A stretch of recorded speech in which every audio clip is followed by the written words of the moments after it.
नमस्कार दोस्तों, मैं हूं आपका भाई जितेंद्र और आज मैं आप लोगों के लिए एक सच्ची और बेहद डरावनी कहानी लेकर आया हूं। तो बिना समय गंवाए कहानी शुरू करते हैं। मेरा नाम राहुल है। मैं मुंबई में एक अच्छी कंपनी में नौकरी करता था। बहुत मेहनत की थी इस मुकाम तक पहुंचने के लिए, लेकिन एक रात की घटना ने मेरी पूरी ज़िंदगी बदल दी। उस रात दफ्तर में ज़्यादा काम होने की वजह से मैं देर तक रुक गया था। जब फाइनल रिपोर्ट मेल की तो घड़ी देखी, रात के 1:30 बज रहे थे। आखिरी लोकल ट्रेन पकड़नी थी, वरना घर जाने का कोई और साधन नहीं था। जैसे ही मैं पनवेल स्टेशन पहुंचा, अजीब सा सन्नाटा था। आमतौर पर दिन में जो स्टेशन लोगों से भरा हुआ रहता था, वो अब बिल्कुल वीरान था। हवा तेज चल रही थी, प्लेटफॉर्म की ट्यूबलाइट झपक रही थी, जैसे कभी भी बुझ सकती हो। स्टेशन पर सिर्फ 2-4 लोग थे। कोई बेंच पर लेटा ऊँघ रहा था, तो कोई चुपचाप बैठा ट्रेन का इंतजार कर रहा था। मैं भी एक खंबे के पास खड़ा हो गया और ट्रेन का आने का इंतजार कर रहा था।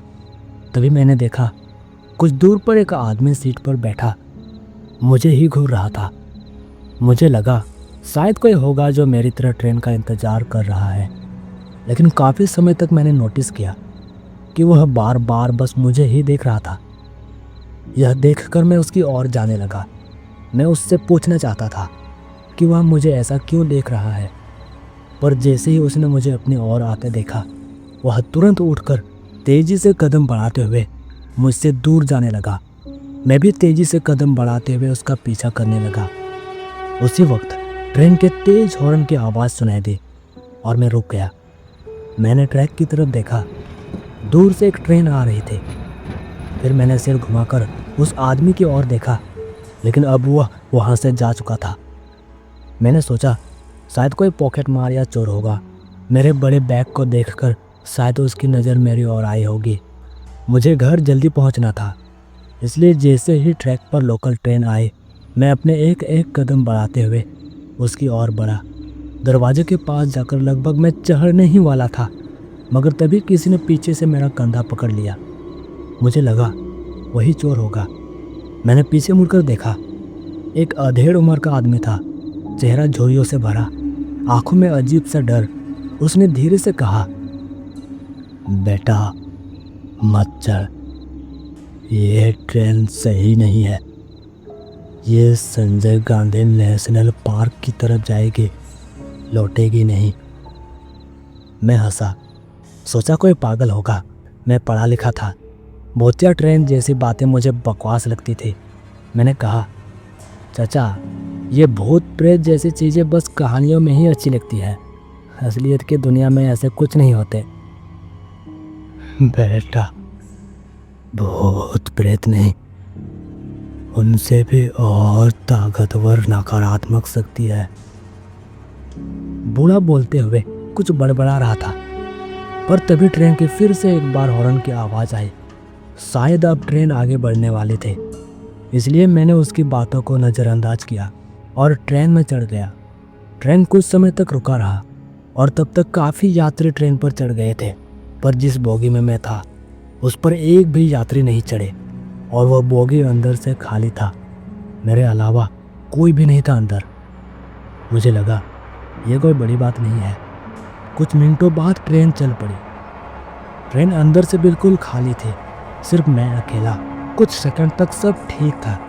ट्रेन आराम से धीरे धीरे अपनी रफ्तार बढ़ा रही थी और मैं खिड़की के पास बैठा बाहर का नज़ारा देख रहा था। हालांकि रात का वक्त था, इस वजह से बाहर का नज़ारा धुंधली और बस अंधेरा दिख रहा था, लेकिन अगले ही पल लगा जैसे बोगी के बाहर कोई लटका है। मैंने खिड़की से थोड़ा झांक कर देखा तो कोई नहीं था, लेकिन गौर से सुनने पर एक हल्की हल्की आवाज़ आ रही थी, मानो कोई अपने नुकीली नाखून को बोगी से रगड़ रहा हो। पर जब मैंने उस आवाज़ को सुनने के लिए अपने कान खड़े किए, वह आवाज़ आनी अचानक बंद हो गई। मुझे ये समझ में नहीं आ रहा था कि यह मेरा वहम था या सच में कोई आवाज़ थी। अपने दिमाग को समझाने के लिए मैं काफ़ी देर तक उस आवाज़ को सुनने की कोशिश कर रहा था, लेकिन दोबारा मुझे आवाज़ सुनाई नहीं दिया। इसलिए मैंने मान लिया कि मेरा वहम ही था। काफ़ी देर बाद खिड़की से बाहर देखा। खारघर स्टेशन आया, मगर कोई ट्रेन में चढ़ा नहीं। मैंने जेब में हाथ डाला, लेकिन जेब बिल्कुल खाली थी। जेब में मेरा मोबाइल नहीं था। मैं जल्दी से उठकर अपने सारे जेब में मोबाइल को खंगाला, लेकिन नहीं मिले। थक हार कर फिर से सीट पर बैठ गया और याद करने की कोशिश करने लगा, मैंने मोबाइल को कहाँ रखा था। तभी मुझे याद आया, ऑफिस में जल्दी जल्दी में मैंने मोबाइल बैग के पीछे वाली जेब में रखा था। मैंने फटाक से बैग में चेक किया, पर सच कहूँ तो वहाँ भी नहीं था। शायद स्टेशन पर वो जो मुझे घूर रहा था, उसने चुरा लिया होगा शायद। फिर ट्रेन कुछ देर तक उस स्टेशन पर रुकी और फिर आगे बढ़ने लगा। मैं क्या करूँ समझ में नहीं आ रहा था। नींद भी नहीं आ रही थी और टाइम पास के लिए मोबाइल भी नहीं था। मैं बैठा हुआ इधर उधर देखते हुए मेरी नज़र सामने की ओर गई और फिर मैंने कुछ महसूस किया। हाँ, मेरे ठीक सामने की सीट पर मुझे लगा वहाँ कोई बैठा है, मगर वहाँ कोई नहीं था। लेकिन सीट थोड़ी दब गई थी, जैसे किसी ने अभी अभी वहाँ बैठने की कोशिश की हो। फिर मुझे लगा खिड़की से कोई मुझे देख रहा है। मैं तुरंत खिड़की की तरफ देखा, लेकिन सच में कोई मुझे देख रहा था। मेरी नज़र खिड़की की ओर जाते ही वह अचानक से वहाँ से हट गया। मेरी सांसें तेज हो गई। मेरी नज़र एकटक खिड़की की ओर देख रही थी। बोगी पर और कोई ना होने के कारण माहौल शांत था। बस मेरी सांस लेने की आवाज़ मुझे साफ साफ सुनाई दे रहा था और खिड़की से आती ठंडी हवा मेरे शरीर को कांपने पर मजबूर कर रही थी। लेकिन तभी अचानक से मुझे खिड़की के बाहर कोई दिखा। हाँ, बिल्कुल मेरे पास, खिड़की से चिपका हुआ था। उसके बड़े बड़े बाल थे और उसका चेहरा थोड़ा जला हुआ था। अंदर की हड्डी भी दिख रही थी। मैं डर कर खिड़की से दूर हुआ। हाथ कांपने लगा जैसे मेरी जान निकल गई हो। उसके बड़े और नुकीले नाखून थे और उनसे बोगी को खरोंच रही थी। उसके मुंह से एक डरावनी और अजीब सी आवाज़ आ रही थी और फिर उसने खिड़की को छोड़ दिया। शायद वह ट्रेन के नीचे गिर गई। मैं थर थर काँप रहा था। डर से मेरा पूरा शरीर ठंडा पड़ गया था और डरते हुए ही मैं खिड़की के थोड़ा पास गया और बाहर देखने लगा। आखिर वो कौन थे?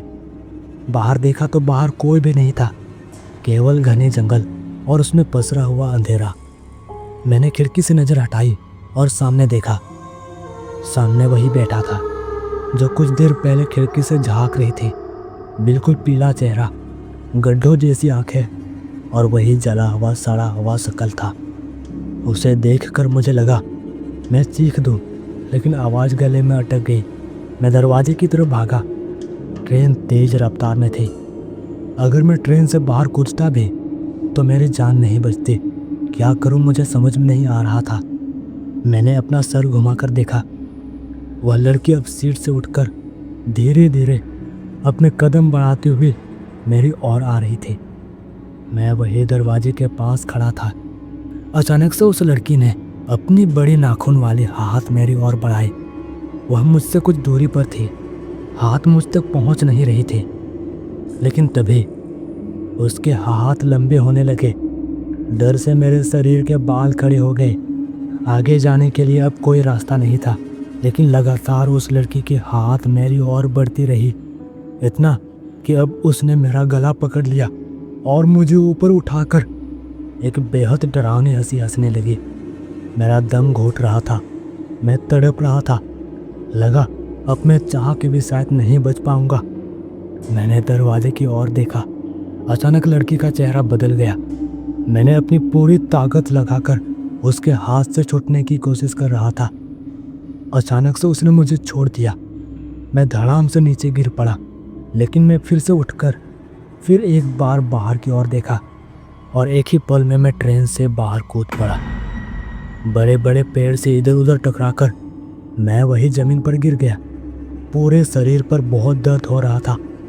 ऐसा लग रहा था जैसे मेरे शरीर की सारी हड्डी टूट गई हो। मेरे सर से खून निकल रहा था और फिर मेरी आंखों के सामने अंधेरा छाने लगा। अचानक मेरी आंखें खुली। मैं प्लेटफॉर्म पर था, उसी पनवेल स्टेशन पर।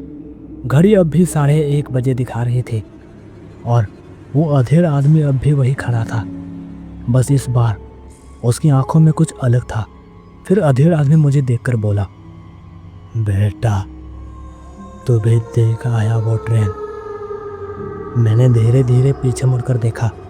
वही लोकल ट्रेन फिर से स्टेशन पर दाखिल हो रही थी। फिर ट्रेन स्टेशन पर आकर रुक गई। वह अधेड़ उम्र का व्यक्ति मुझे देखकर मुस्कुरा रहा था। मैं वही खड़ा रहा। इस बार ट्रेन पर चढ़ने की हिम्मत नहीं हो रही थी। बार बार वही डरावनी चेहरा याद आ रहा था।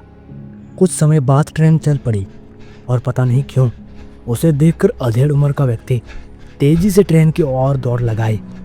मैं सोच रहा था कि वह इतना बूढ़ा था, पहले तो ठीक से चला भी नहीं जा रहा था, लेकिन अभी अचानक से इतनी तेजी से कैसे दौड़ रहा है। इतने में बूढ़ा ट्रेन के बहुत करीब पहुंचा और फिर एक छलांग लगाकर बोगी के एक खिड़की पर जाकर मकड़ी की तरह चिपक गया। फिर धीरे धीरे उसका शरीर में बदलाव होने लगा और वह बदलकर एक महिला के शरीर में तब्दील हो गया। बाल भी बड़े हो गए। उसे देखकर मुझे अपनी आंखों पर यकीन नहीं हो रहा था, लेकिन तभी उसने अपने सिर को मेरी ओर घुमाई। वह वही सड़ा गला शकल था जो मैंने ट्रेन में पहले देखा था। मुझे इतना डर लगा, बस मुझे पता है उस रात मैंने स्टेशन पर कैसे काटा था। अगली सुबह होते ही एक ट्रेन पकड़कर सीधा घर गया। घर वालों को सारी बात बताया और फिर मैंने ट्रेन से जाना ही छोड़ दिया। हालांकि दिन में मैं ट्रेन से जाता, लेकिन जब भी रात हो जाती तो मैं अपने छोटे भाई को कॉल करके बुला लेता और उनके साथ बाइक से जाता। हालांकि वो भी अकेला नहीं आता, कम से कम 2 व्यक्ति जरूर आते। तो दोस्तों ये थी आज की कहानी। आपको कैसी लगी? अगली बार मिलते हैं एक और डरावनी कहानी के साथ।